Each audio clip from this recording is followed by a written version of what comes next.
welcome back everyone to Tomb Raider. In the last part, we just completed the Colosseum. So now we're getting into one of the longest levels in the game, the Palace Midas. And as I said at the beginning of this Let's Play, I am dedicating each level their own separate video. And Palace Midas is a very long one, so yes, I apologize that, yes, this is like almost an hour long, whereas up until this point, every part's been like anywhere between 15 to 20 minutes, and then it's like, boom, hour-long part. But, the main reason why this particular level is so long is because, one, really big map. And the basic idea behind this is that, this entire level is focused on the story of King Midas, which, for those of you who do not know that story, or perhaps you need a reminder, the story of, King Midas, this was a guy that, basically, he wanted a lot of riches and everything, so he was bestowed this power that everything that he touched turned to gold. And while that's all fine and dandy and everything, it pretty much backfired on him because things like, the man couldn't eat because whatever food he touched would turn to gold. He could not, even so much as, hug his family or anything because, they'd all turn to gold. So, it's one of those stories where it's like, be careful what you wish for, especially when it comes to riches and all that other shit. So, this level is pretty much based on that story. Where we're trying to do is, hidden somewhere in this palace, there's a statue that can literally turn anything into gold. And there is a door, like the exit door, you need 3 gold bars in order to get through to open the door. So, we gotta scout this entire map for 3 bars, find the room, turn them to gold, and then get out. So, yeah, this is a lot of running in circles, a lot of backtracking, never mind the fact that this is also a very large map, so... Yeah, this one's a little bit of annoying, just because how long it takes. Story reminds me of the more than likely inspired by the same story episode of Kids Next Door, where What's-His-Face was able to turn anything into chocolate that he touched. Oh yeah, that was a thing, wasn't it? Actually, and a curse. Oh no, I turned my hand into a chocolate. Oh God! The thing is, he was made of chocolate. That's the thing. Right. Oh, I'm so delicious. Ah. I'm trying to think. Doesn't it show up in Dragon Ball with Majin Buu or something? Well, Majin Buu, not necessarily anything he touched. He had a power where he can shoot beams from his antenna that can turn people into anything he wants. It's just that he has such a sweet tooth. He predominantly preferred sweets. Okay. But it wasn't just, specifically one thing. He can turn him into anything he wanted to, but it just was literally just whatever he felt like eating at the time. Okay.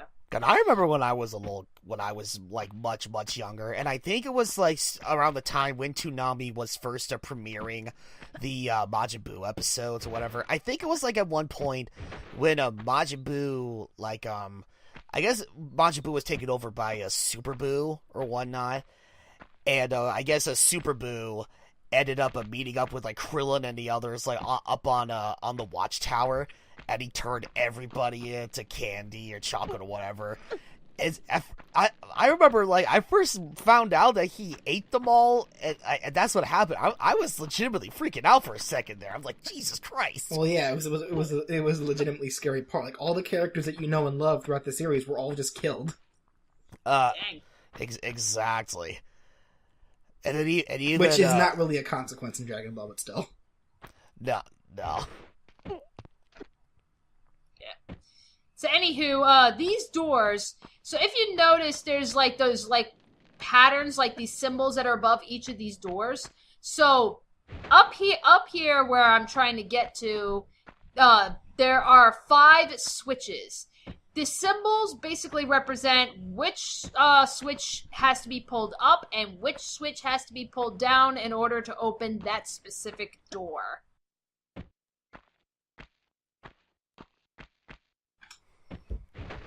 And I totally forgot what we were talking about.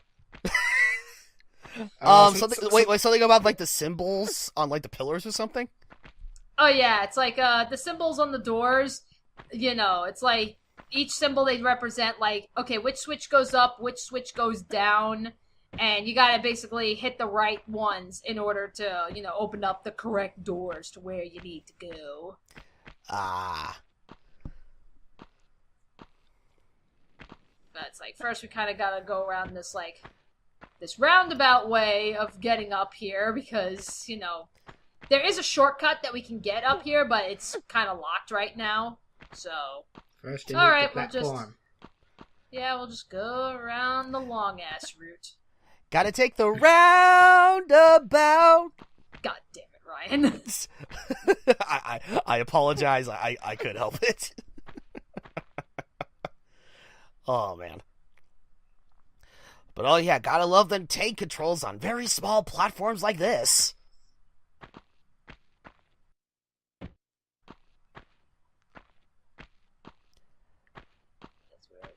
That's a what? Oh, okay, never mind. No, that's okay. That's where I was like, that's where I'm like, okay. Yeah, I'm like, come on. There we go. Oh, glitched up. Whoa. That's how you exploit the glitch. Oh, okay. I actually think that was deliberate. Because why else would they put a medipack all the way up there unless they're probably thinking, okay, who's gonna really exploit the corner glitch? Yeah, really? I mean, in actuality, there is literally no, considering where that corner is, there is, as far as I'm aware, there should be no other way to get up to that medical pack other than exploiting that glitch. Yeah, so sounds right. Could be like Super Mario Odyssey, where they explicitly hid a shit ton of coin piles everywhere for to places that you're really not supposed to go, but kind of as a reward for getting there anyway. Right. Oh, but you had to get those coins via a glitch. Yeah, I think that's really I think this is the only level that you can actually really exploit the corner glitch, in order to get a reward.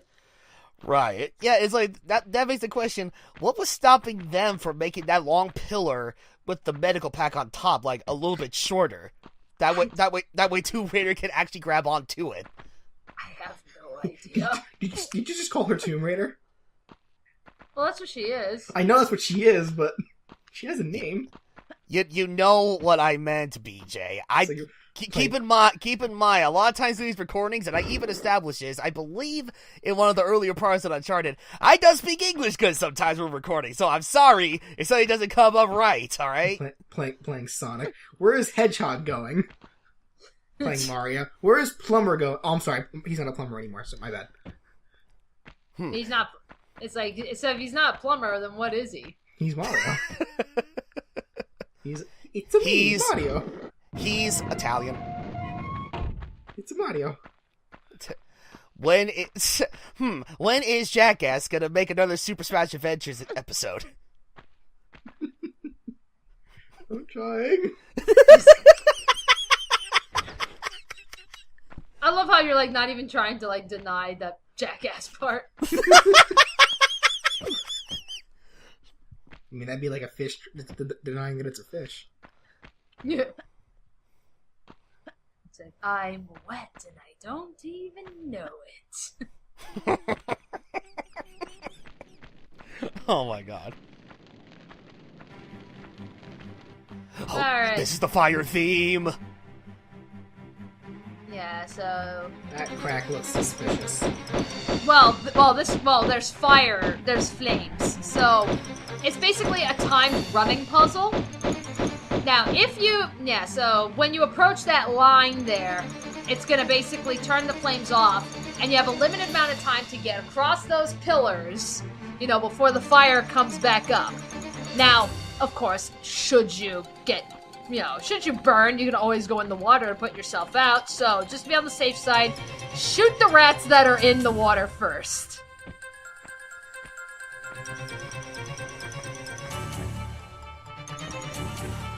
Oh god, I gotta go over these pillars fast! Oh, wait, I just gotta position myself first. Oh god!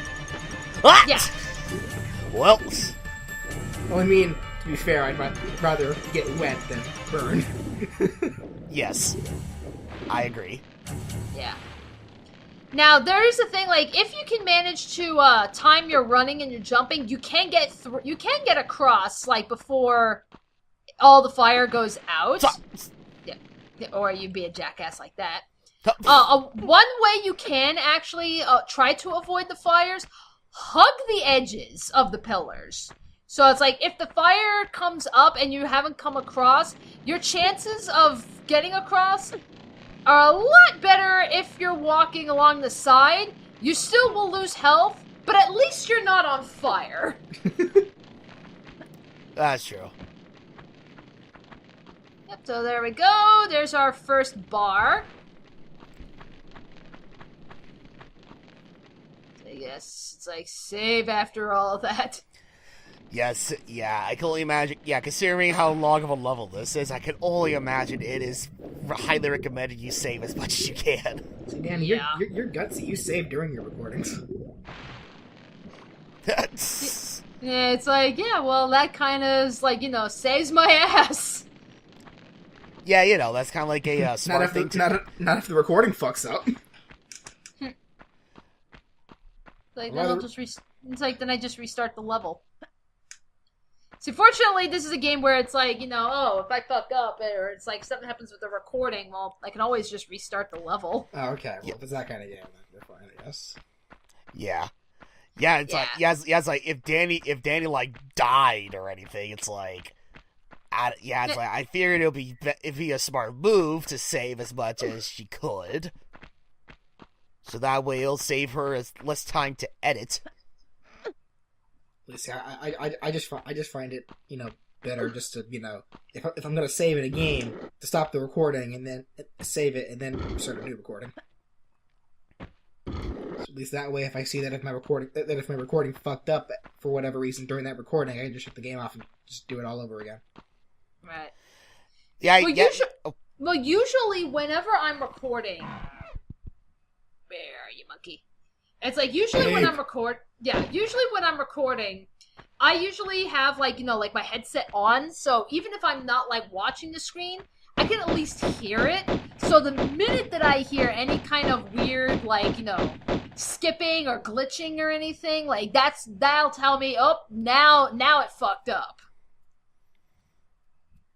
Because I have had issues like that in the past where it's like, I think like Ryan, like you, me, and Brandon, we tried recording some Overwatch gameplay that the three of us were doing, and I kept running into the issue of, my video kept lagging or glitching out or something, and I never knew why because I didn't have a headset on, so I didn't hear anything. I was just so focused on the actual gameplay itself. Right. Yeah, so I guess at the same time, with all these considered, I think it was also around the time when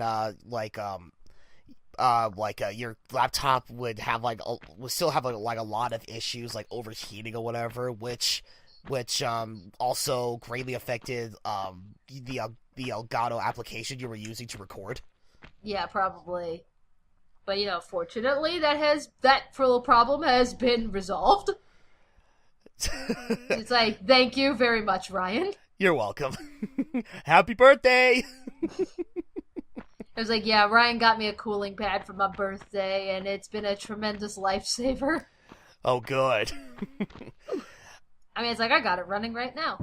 Yeah, it's like, my original intent was trying to get you, the exact same cooling pad I got for Brandon. I believe it was his Christmas gift for last year. But I guess at the time, they were somehow sold out of those, so I had to get the next best cooling pad that was relatively close to the same model or the same kind of cooling pad that I got from Brandon. So I'm really glad that even though it's slightly different than the cooling pad I got Brandon, I'm still really glad it's doing wonders for you. Mm-hmm. But now it's like, okay, the overheating problem is pretty much resolved for you. But now I've been having this problem with my Hopage capture, because of how it's like, whenever I would start recording throughout a period of time, even after like, when I start like a new session, I'm like 4-6 minutes in, then it starts to do the whole pixelated, glitchy thing on the actual capture. Yeah, I'm fairly certain I told you guys this numerous times, like outside of recording, and I'm certain for those people who follow me on my Twitter, you probably saw my tweet about that issue numerous times. So yeah, hence why I haven't been really all around the whole recording thing for a while. Fortunately, this year, I surprisingly I did get a new HD PVR 2 gaming edition for Christmas. Nice.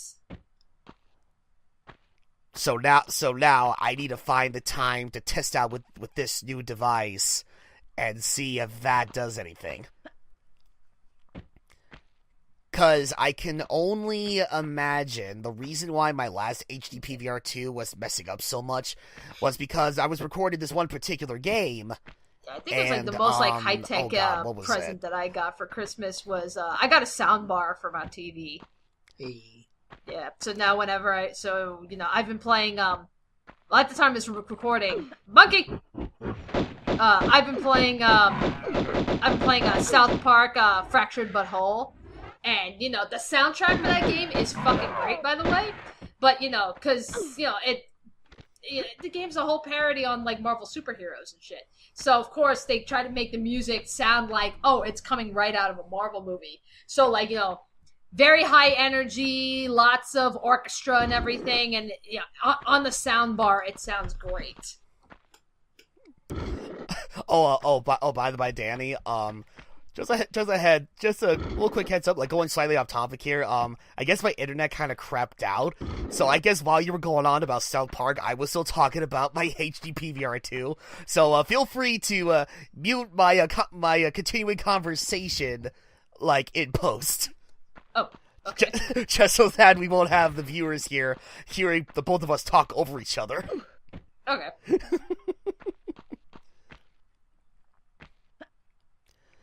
Anyway, it's like 2 bars down. We're 20 minutes in. We still have 1 more bar to go. Wait. But, it's like wait, hold on. We're only 20 minutes in. Holy shit. Like 22 minutes technically, but it's like fuck. We still have half an hour of this shit. I don't know about you, but I'm surprised by how time bleh. You see what I mean, BJ? I does speak English good sometimes in these recordings. Fuck me. No. Anyway, what I was trying to say was like, I am surprised by how fast time is moving. Right. Even with a long-ass level like this. That's okay.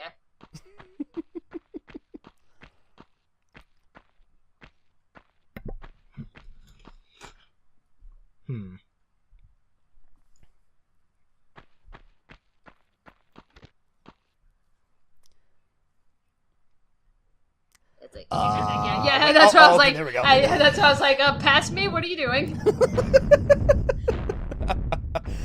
It's like, wait, how do I do this again? Oh, I gotta pull it. Okay. All right. Yeah, because it's like, I was trying to push a block that couldn't be pushed. It could only be pulled. This says push on it. I should pull it. It's like the one scene in Oliver and Company where Fagin was meeting up with Sykes at his hideout. He's like, "Oh, don't worry, just push the door." I said push. That's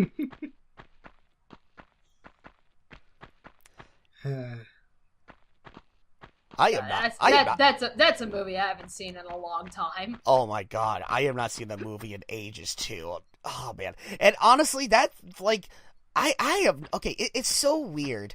Sometimes I have like something like cross my mind numerous times while I'm at work or whatever.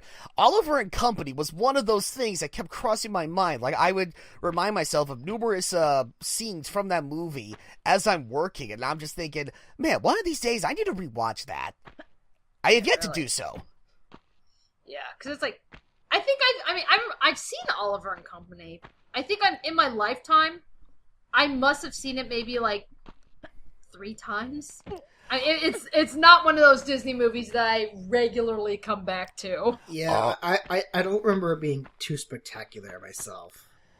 My sister and I fucking loved that movie. That would be a Disney movie that the both of us would go back to all the time. Okay.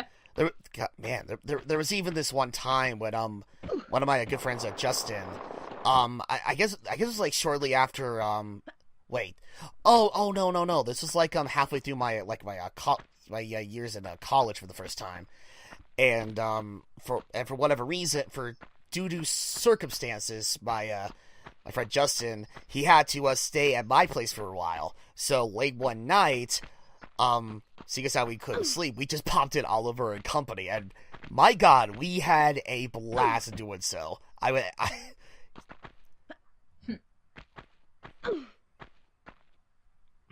Laura, that was a wall. You're That's a wall. You're not supposed to run into those. Arcade, shut up. Oh, God damn it. Overshot the jump. What? Oh, no. I wasn't saying that towards the overshot jump. I was saying that to myself. Oh, okay. It's like, God damn it. How the fuck did that cross my mind? God damn it. It's like, okay, 3rd time's a charm. Hey, there we go. Yeah, that's where it's like, come on. It's like 3rd time's a charm. We can get across. We can get through this fucking room. Laura slips off the edge. Fuck. I remember her name that time, you bastard.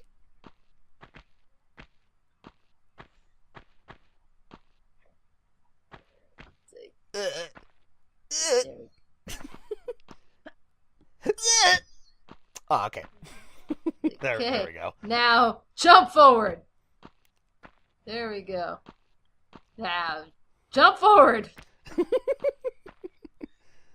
I guess, like, to continue that conversation, I guess in terms of movies that I know I watched a shit ton when I was a little kid, it was like Space Jam, that Buzz Lightyear cartoon, or the movie specifically, I should say. Like, the movie that initially led to the TV series. Yeah, there was the Mulan. I know I watched a shit ton of. Quest of Camelot. I know I watched a shit ton of. Oh man, yeah. You know what? I remembered, when I was off in, Milwaukee, Wisconsin, visiting some of my relatives over there. We were at a Goodwill, and surprisingly, I was able to find a DVD of Quest for Camelot that was still in relatively good condition. Because, yeah, I remember, like, at certain times, I would also watch a lot of Quest for Camelot alongside, The Lion King 2. And it's like, I know, like, some people had their issues with Quest for Camelot, but it's like, I don't know. I kind of figured Quest for Camelot is a rather underrated animated film. I think I've seen Quest for Camelot, like Oliver and Company. I've seen it maybe like 2 or 3 times in my lifetime, but I never really went back to it. Right. Yeah, like, that's like, I know, like, for me, I was like, I'm trying to think, Quest for Camelot, that was DreamWorks, wasn't it? No, actually, I believe it was just Warner Brothers. Yeah, I was like, who made that one? I think Warner Brothers sounds right. I believe it was just Warner Brothers that made a Quest for Camelot. Okay. Yeah, which was actually rather weird now that you mention it, because I remember, like, there was it was the song If I Didn't Have You with the 2-headed dragon. Like early in the song, they did make a Lion King reference. So for the longest time, because of that alone, I was thinking, oh, okay, so Quest for Camelot was animated by Disney. Okay, that's neat. And it's like, yeah, no, it wasn't. Kind of makes you wonder how Warner Brothers were able to get the permission or whatever to use that song. I'm a dumbass. My legs. Oh, sorry, I was. Oh god. Oh shit. I was too busy looking up Quest for Camelot on another tab. Wait, did you fall? Yeah, Yeah. she overshot the thing and fell to her death. I overshot. Quit it. I overshot a jump. Wait, what the hell is that? Yeah, it's No, like, Laura you see? just fell off a cliff. Well, quit it. You see, PJ? This is why it's good to save your game. You see? This is exactly what I was talking about. Well, if you're talking about games where the save point is the checkpoint, then sure, yeah, but like,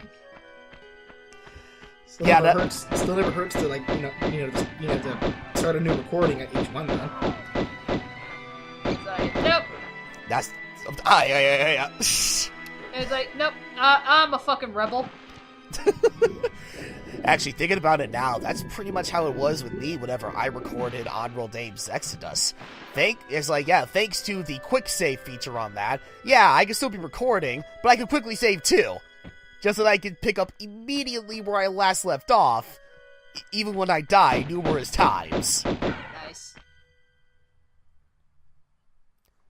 There's 2 crocodiles in this canal. Like, what I think I was trying to do, I was trying to maybe shoot to jump and shimmy over to try to lure the crocodile out so I can shoot it.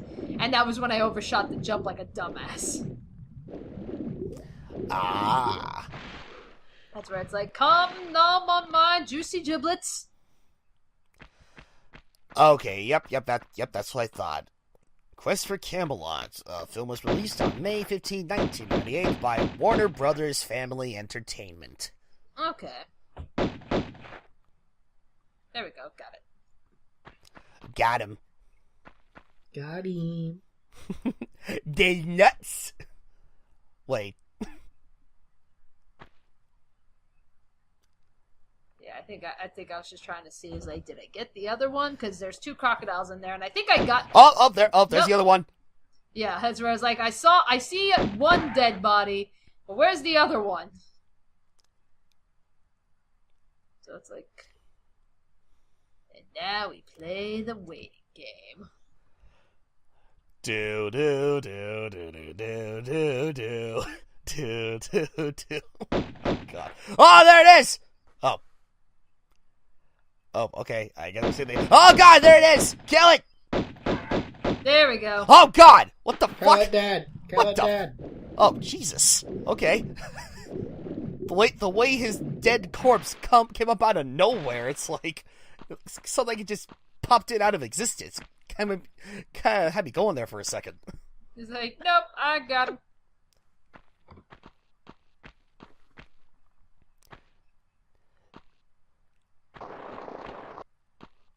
Oh, nice parkour moves.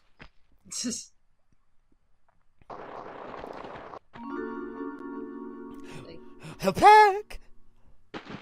Say yeah. Picks up the hell pack, jumps into the water sideways. Later, bitches.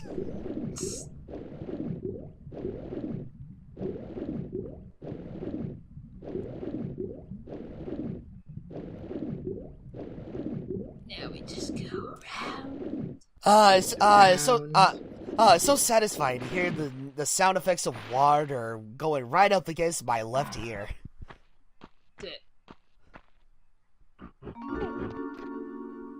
What? Oh, I found a secret pit. You know, it's like, you drop down there and you get a secret pack and some ammo. And the gorilla. Say, come on, Mighty Joe Young. He's just flailing his arms around.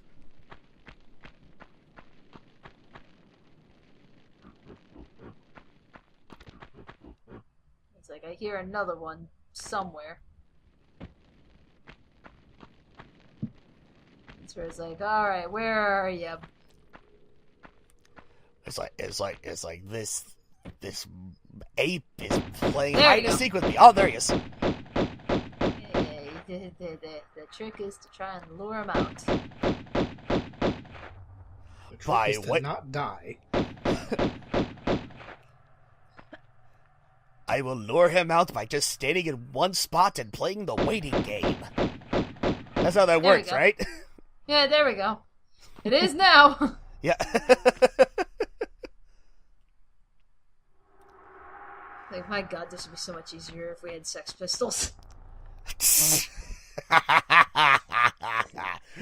And only Ryan gets that joke. Yeah, you're not wrong. And there's another one around here somewhere. I just heard, yeah. It's like, there he is. Stop it! Ugh. Fucking mosquito. Mosquito. those deadly one-shot kill mosquitoes. Or as we like to call them, bullets from the Halo 1 pistol.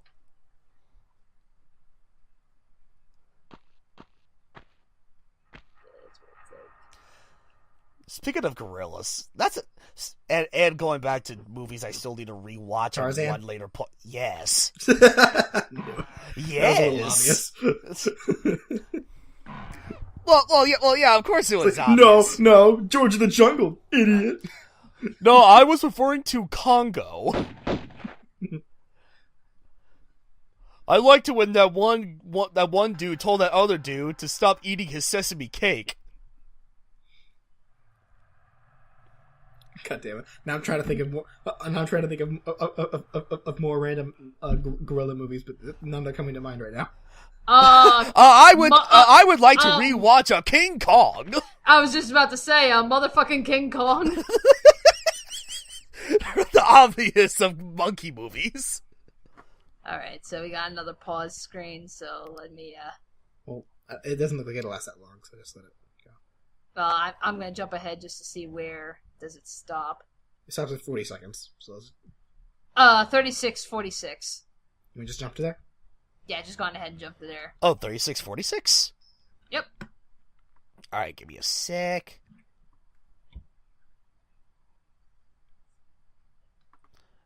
Oh, Yeah. damn it. YouTube, why'd you do that?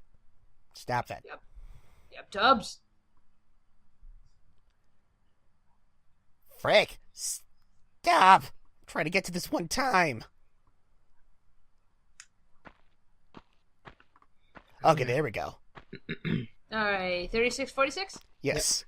Alrighty, 3, 2, 1, play. I guess there's King Kong. Well, I don't know. I guess I never really saw that movie too often. Like, I know of it, but I never actually seen it, so this is probably why I never really thought of it. Then again, I have short-term memory loss, so that could also be the reason. Ah. Well, you're also youngins. It was beauty that killed the beast. Actually, now that I think about it, I'm surprised that, considering how old Planet of the Apes is or whatever, they have still been making a shit ton of movies based on that series. I have not kept up with that series whatsoever. Yeah, the only times I ever heard about the Planet of the Apes movies are just from the various commercials that they put up for that movie. It's like Planet of the Apes, Return to Planet of the Apes, War on Planet of the Apes. It's like War on the Return of the Planet of the Apes. Yeah, the ancient lost city on the Planet of the Apes. 4. That's where it's like, what else can you do with this freaking franchise? Planet of the Apes play poker. Yeah, 2 hours of watching gorillas playing poker. But it's like they don't speak English or anything. They just speak in oohs and ahs. Oh god. Yeah, that's like if you're gonna have like talking gorillas, like if you're gonna have talking gorillas playing poker, you gotta give them like dialogue like Gremlins 2, like the one talking gremlin. It's like have the gorillas talk like the talking gremlin for 2 hours. That'd be fun to watch. Yes. Now, there's a movie I'm honestly surprised hasn't been rebooted. Yeah, right? right? It's probably a good thing, because, I fucking love Gremlins 1 and 2. It's like, now you want to talk about childhood movies, that's where it's like, outside of Disney and everything, that's like, I fucking loved the Gremlins movies. So it's like, it's like you would think that, okay, you've remade everything else under the sun. And it's like, you haven't touched gremlins, why? I mean, like I said, don't get me wrong, I'm kind of glad that they haven't, because, they'd probably still find a way to fuck it up, but at the same time, it's like, god damn it, you've remade everything else. That's true. Like, if they remade Gremlins, they'd probably be like, they'd try to probably make it like a serious horror film. Wait, oh god. Oh, Jesus. Honestly, when I was a kid, I thought it was like more so a horror movie all in itself. It was like horror/comedy, really. It's yeah. The first one plays out way more like a horror movie than the second one. The second one was definitely a comedy. Because the second one was kind of like poking fun of itself. Oh. Yeah, but it's like, the first movie is like, definitely played out more like a horror film with some comedy elements into it. Like, you see, like, as soon as you got to the Gremlins, that was really when a lot of that humor started. Like, the scene, like, the Gremlins in the bar. And they're just, like, wreaking hell at the bar.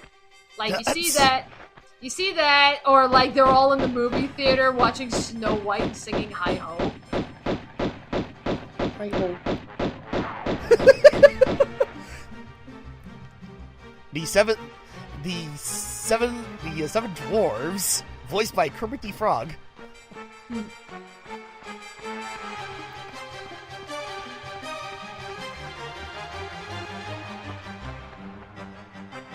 My god. Okay, alright, with these instrumentations that they use or whatever. What's around that pump the music up? One lion. The one lion? He is the lion amongst all lions. He is the most lion of them all. Oh, you know what? Actually, that's another movie that I loved as a child. Secondhand Lion. that was another movie that I would see only on rare instances. I've never even heard of that movie. You need to watch. It has like Michael Caine, and that's the only actor whose name I remember. Yeah. There was Michael Caine. There was that lion. There were other like relatively well-known actors. Unfortunately, I'm probably the 1% that doesn't remember those actors as well. Yeah, well, like I said, I've never even heard of that movie. So I mean, what does that say about me? Oh. I was like, when did that movie come out? 2000s movie. I think I forget what exactly. Okay. Yeah, so I probably didn't give a shit.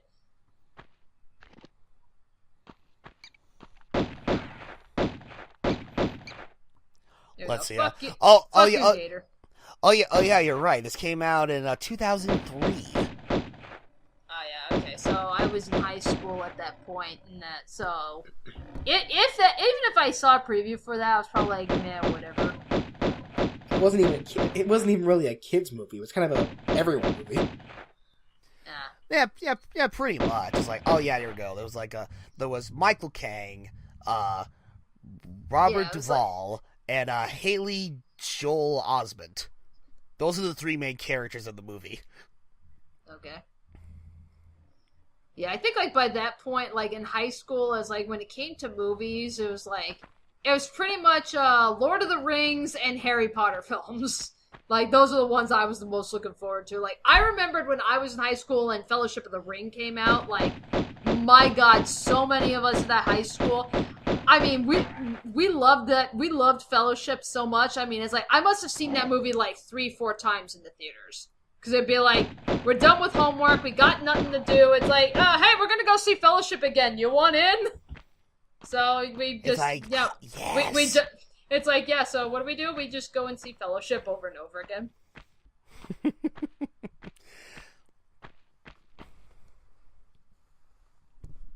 Yeah, of course. Like I was going to school with guys that were so obsessed with Lord of the Rings that like they went out of their way and actually learned like the language of the elves.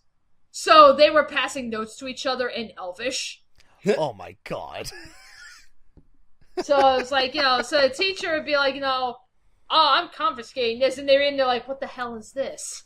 And it's like, it's okay, you know what? Never mind. Here, take this foreign language back. What is this witchcraft? You mean elfcraft? God? Well, mind you, like, I think it was like for like the first 3 years of my high school, I actually did go to a Catholic high school, and then I finished off in a public high school. Oh, okay. Yeah, so it's like Catholic high school. It was like, yeah, I don't think they really knew how to handle the sudden Lord of the Rings obsession that everybody had. You're right. Oh man, it's like, yeah, considering that the Lord of the Rings movies usually lasted for like 4 hours. God, I remember there was one point that I was still really into the Lord of the Rings movies. That when my mom got us The Return of the King for DVD, I had to wake up at like 6 in the morning just so that I could watch the entirety of the movie, and it would still be early in the day. Yeah, well, that's because monkey. Yeah, well, that's because monkey. Yeah, I think like Return of the King, if I recall, like the uncut version and everything, like, yeah, when they included, this is all the deleted footage. It added like an extra 2-3 hours, and that movie was long enough as is. Yeah. Yeah, that's where I was just like, that's why, I mean, it's like, there's time, I mean, I can sit through, like, movies and stuff, but it's like, even then, it's like, after a while, you gotta have a break, Yeah. It's like, I mean, and while what was it? I have yet to see, oh god, I forgot which Harry Potter movie it was, but I can't appreciate the fact that considering that what was it? That one Harry Potter movie they released, was so long, they did release it into like 2 separate movies. Oh, that was the last one, Deathly Hallows. Deathly Hallows, that was it, thank you. Yeah. Oh god, speaking of Harry Potter, so that was actually how I celebrated, New Year's Day. Like, I woke up, because I spent New Year's with my parents. I woke up, I spent the night at their house, so I woke up, probably I want to say maybe 8 o'clock. I come down, they're making breakfast, and I come down, and it's like, it's Harry Potter's and the Sorcerer's Stone, the very first one. So I was like, I haven't seen this in a long time, this is fun. And, they just had it on HBO, so I was like, okay, that's pretty cool. They marathoned every fucking movie that day. Like, every Harry Potter movie, including Fantastic Beasts. Oh yeah, I remember you tweeting about that on your Twitter. Yeah, I mean, I spent all day watching Harry Potter movies. It's like, I have a very soft spot for the Harry Potter films. I mean, it's like, I definitely like the first half of the movies more than the second half, and I think it's because it was before the dark and serious stuff happened, so you still had, your whimsy and everything, and you got to see the fun stuff that the school was doing. Like, I liked that stuff a lot, before Lord Voldemort shows up, and it's like, now we gotta be super dark serious now, and it's like, it's still good, but I did miss a lot of, the quirky Hogwarts stuff. But, yeah, I think it was, must have been maybe, halfway through Goblet of Fire, and I look at the time, and it's, pushing 6 o'clock. I'm like, oh, shit, I gotta get back home. I got work in the morning.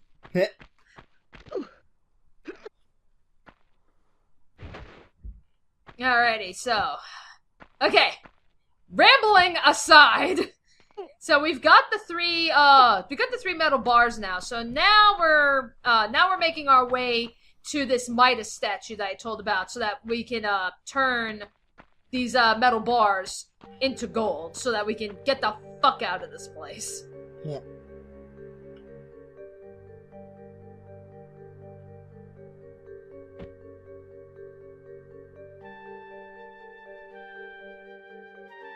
Alrighty.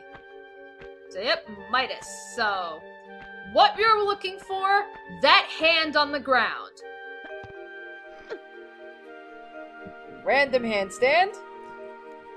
I don't know why I felt compelled to do that. Along with the ancient Greek English letters.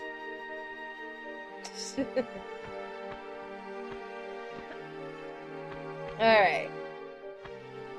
Okay, so I'm gonna hit the save point real quick. So, as I said, you're gonna want to go to the hand here, And pretty much we're gonna take all 3 of the metal bars that we had picked up, and you're gonna want to put them on the hand to turn them into gold.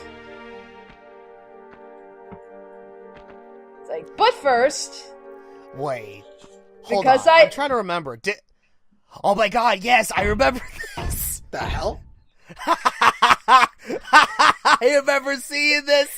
Yep, that is the most infamous death in all of Tomb Raider history, where Lara stands on the hand of Midas, and yep, Lara turns to gold.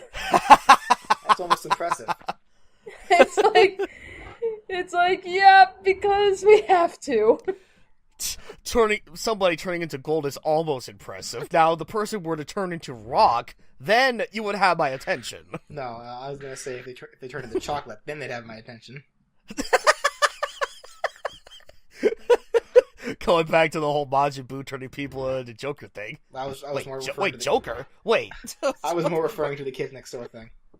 Oh, yeah, that too. Alright, so there we go. We got our 3 golden bars. So now we can make our way to the exit door. But yeah, I just had to show off that death. Oh, of course. I mean, it, like I said, it is without a doubt the most infamous death, I think, like, in all the Tomb Raider games. I mean, you know, because every other death is like, you know, you fall from a high ledge or you fall into a trap or something. None of them were that fucking creative. Except for that one.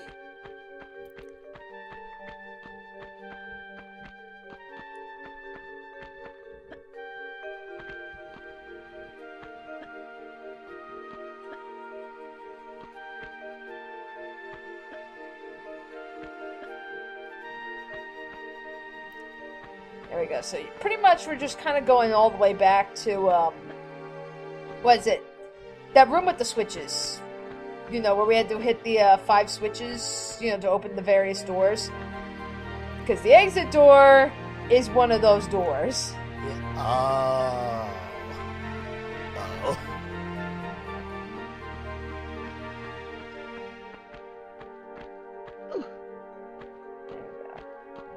But regardless, enjoy the pretty music while it lasts. Yeah, if Brandon would hear, this would be the point where he would be like, I'm sorry, I just gotta get lost in the music again! That's okay. Brandon, where are you? He's, streaming, I think. Ugh! Because he doesn't love us anymore. Oh.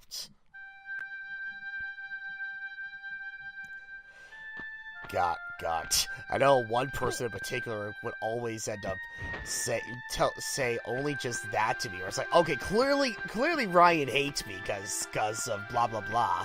And it was to the point where it's like, all right, listen, I know I see you're joking and all of that, but at this point, it's not funny anymore. It's just annoying. I want to talk to you as a human being. All right. Not a broken record that says, oh, this guy hates me because of that. Alright, so, yep. So here's where we gotta put in the gold bars.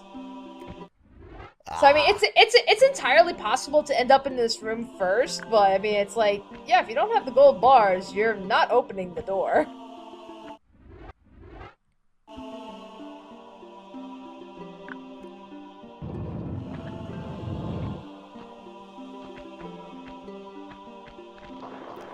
And we're free! And we're free! We're finally free of this fucking level! Oh my god, 52 minutes exactly. Wow. That yeah. was I mean, yeah, I know this part was relatively long, but even then, that's still some pretty good timing on your end, I must say. But still, it's like, my god, this fucking level. But, like I said, it is one of the longest levels. And sadly, the next level's not much better. I mean, it's another lengthy level. It's just as tedious. So, join us next time for Tomb Raider's answer to Ocarina of Time's Water Temple as we tackle the Cistern. Alrighty. Yay.